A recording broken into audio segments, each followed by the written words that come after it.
Hi అండి, అందరికీ నమస్కారం. Welcome to my YouTube channel. ఇప్పుడే అందిన వార్త, వైసీపీలో విషాదం, టాప్ నాయకుడికి 18 నెలల జైలు శిక్ష. సో ఆ వివరాలన్నీ కూడా ఈ వీడియోలో తెలుసుకుందాం. వీడియో అయితే స్కిప్ చేయకుండా ఎండ్ వరకు అయితే చూసేయండి. వీడియో నచ్చినట్టయితే ఒక లైక్ చేయండి. ఇంకా సబ్స్క్రైబ్ అవునట్టయితే మన ఛానల్ సబ్స్క్రైబ్ చేసుకోండి. కదా వివరాల్లోకి వెళ్ళినట్లయితే ఏపీలో ఎన్నికల వేళ కీలక పరిణామం చోటు చేసుకుందండి. వైసీపీ నుంచి మండంపేట అసెంబ్లీ నియోజకవర్గ ఎమ్మెల్యే అభ్యర్థిగా పోటీలో ఉన్న సీనియర్ రాజకీయ నేత తోట త్రిమూర్తులు గారు అయితే విశాఖ ఎస్సీ ఎస్టీ అత్యాచార కేసులో అయితే కోర్టులో 18 నెలల జైలు శిక్ష, 2 లక్షల రూపాయల జరిమానా అయితే కోర్టు ఈ విధంగా ఆయనకు విధించింది.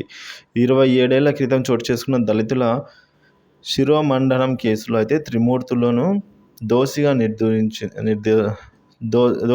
నిర్ధారించిన కోర్టు ఈ శిక్ష మరియు జరిమానా రెండు కూడా ఈ విధంగా విధించినదని ఆయనకి.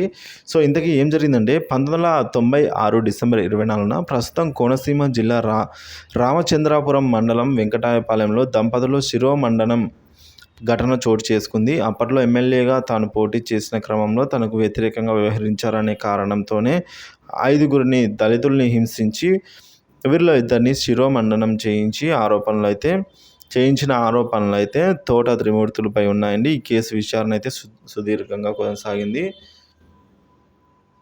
సో ఇది ఇలా ఉండగా దంపతుల శిరోమండనం ఘటన చోటు చేసుకున్న 1996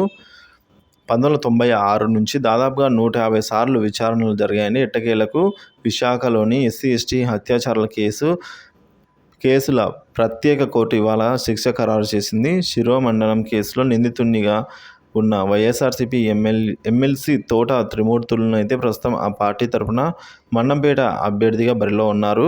సో ఈ కేసులో త్రిమూర్తులను దోషిగా నిర్ధారించిన న్యాయస్థానం జైలు శిక్షతో పాటుగా జరిమానాను కూడా విధిస్తూ సంచలన తీర్పు ఇచ్చింది. అయితే 2 ఏళ్ల కంటే తక్కువ జైలు శిక్ష పడటంతో ఆయన ఎన్నికల్లో పోటీకి ఎలాంటి ఇబ్బందులు ఉండకపోవచ్చనైతే అంటూ ఉన్నారు.